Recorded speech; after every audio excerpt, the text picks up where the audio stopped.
I had great lighting here the other day, and now it's not so great, but we're going to deal with it anyway. Welcome back to the Be the Hero channel. I'm Isabelle, and I help you understand the stars so you can feel more clarity and control over your day. Now, before I dive into today's video, make sure you hit the link in the description below to book your 1-hour birth chart reading with me, where we dive into any and everything in your chart, including what I'm here to talk about today, which is the part of fortune, specifically the part of fortune in the sign of Gemini. Now, before I dive into this specific aspect, let's cover what the part of fortune really is, because oftentimes people consider this a minor aspect in their chart when really it is the key to unlocking unlimited abundance. Which I know the phrase unlimited abundance doesn't really make sense because the word abundance already implies that it is unlimited. To say unlimited abundance really doesn't make sense. But the part of fortune is the key to making money, and not necessarily in the way that requires stress or effort, but to attract unlimited money. The part of fortune in your chart is symbolized by a circle with an X in the middle, usually in black. It's very, very small. And oftentimes, actually, a lot of charts don't show it. But the part of fortune is not a planet. It is a mathematical point. It is calculated using your sun, moon, and rising. And depending on whether you have a day chart or a night chart, changes how this is calculated. You don't need to know how to calculate it yourself. There are plenty of softwares available online that calculate this for you. And it's possible that it's already shown in your chart. But what the part of fortune really represents is the middle point between your ego, your emotions, and your identity that can somehow bring you abundance. And normally without knowledge of this aspect, I would even personally say that this seems minor.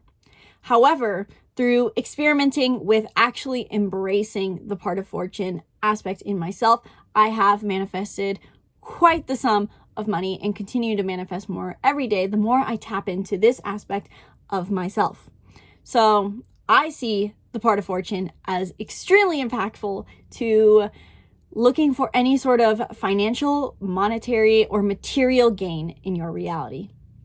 And a quick note, if you have a day chart, if your sun is above the ascendant and 7th house line, and you have a night chart if it is below. So if you have your sun in the 1st through 6th house, then you have a night chart.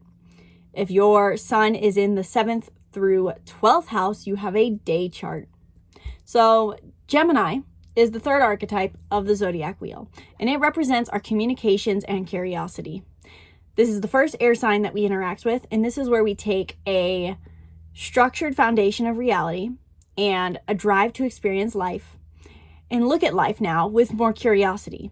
We want to see things deeper, and not necessarily in a what is the meaning of life way, but as in a what is this? We pay attention a little more closely to the things that are already in front of us. And instead of just enjoying them and savoring them, we find enjoyment in pondering, in thinking about them, in learning about them.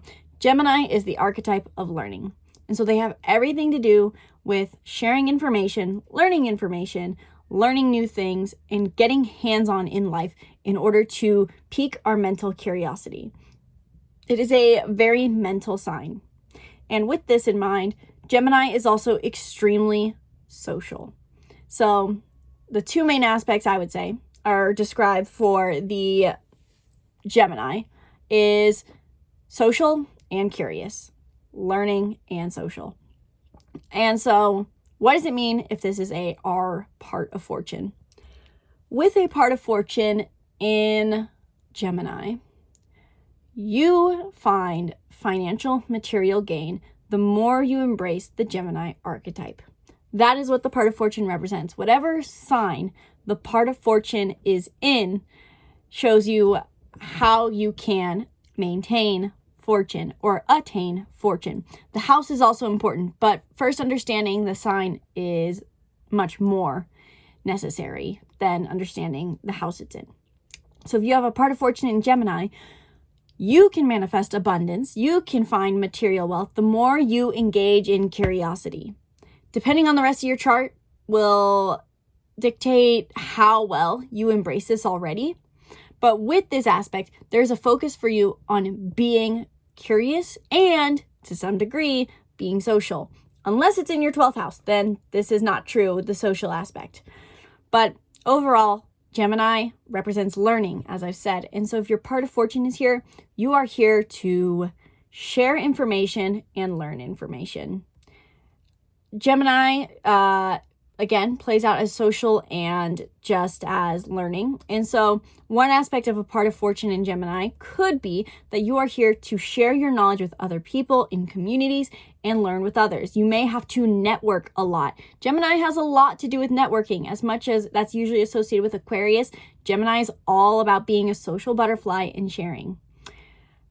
On the other hand, the part of fortune in Gemini could be a lot about just taking on, how do I say this? Let's reverse that a little. The other aspect of having a part of fortune in Gemini could really be about embracing the frequency of curiosity, expanding your horizons, and feeling that you are open by constantly learning new things. You may be someone with a part of fortune in Gemini who wants to learn more things or likes to do things with their hands, hands-on learning experiences. And so the more you do that, the more you can manifest money your way. Now, depending on the house it's in, you can get a better interpretation of this. If you have your Gemini part of fortune in your 11th house, the social aspect that I touched on is even more true. Sharing your knowledge with communities is going to be vital. But if you have, say, a Gemini part of fortune in 6th house, this will probably be more focused on your own independent individual learning journey, getting hands-on in your day-to-day life. Overall, having your part of fortune in the sign of Gemini implies a journey around learning, curiosity, and socializing. You are here to learn to manifest abundance by being in an abundant frequency, and you can find this abundant frequency the more you put yourself in a situation to learn and share knowledge. Gemini is also a messenger. It is, ruled by Mercury, and Mercury is named after Hermes, the messenger god. And so when you have your part of fortune in Gemini, there's a huge focus as well on sharing knowledge in some form, fashion, or another. This could be through writing. This could be through creating things, creative expression. This could be through talking. Gemini loves to chat. When people have a strong Gemini placement, they're chatty, especially if they have a Mercury in Gemini. And if you have your Mercury in Gemini as well as a part of fortune, what I'm touching on here is even more important. You have to talk.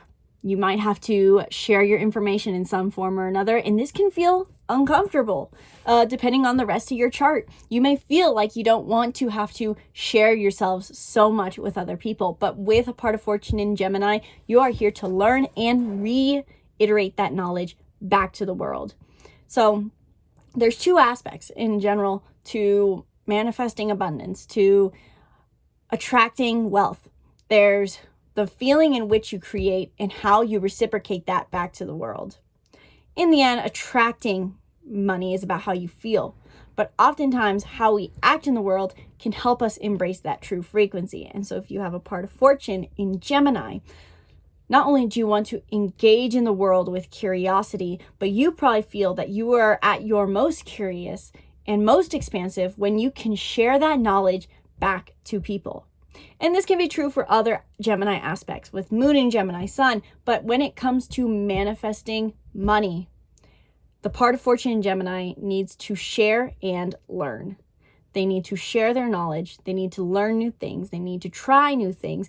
They need to be able to reiterate it in some fashion or another. And again, depending on the house it's in, changes how this is interpreted. So if you want more on what it means to have your Gemini part of fortune in a certain house, book a reading with me in the link in the description below titled Book a Reading with Isabelle. Or it's Book a Reading with me, one or the other. This glare is also bothering me. Like every time I move my hand here, I can see the flash. Anyway, if this video helps you understand the part of fortune in Gemini, let me know in the comments below, and let me know what questions I did not answer on this topic, and I will be sure to make a video or reply to your comment below. Thank you guys so much for watching this video. Stay tuned for more videos breaking down the part of fortune in different signs and eventually houses. Once again, my name is Isabelle, and from my heart to yours, namaste.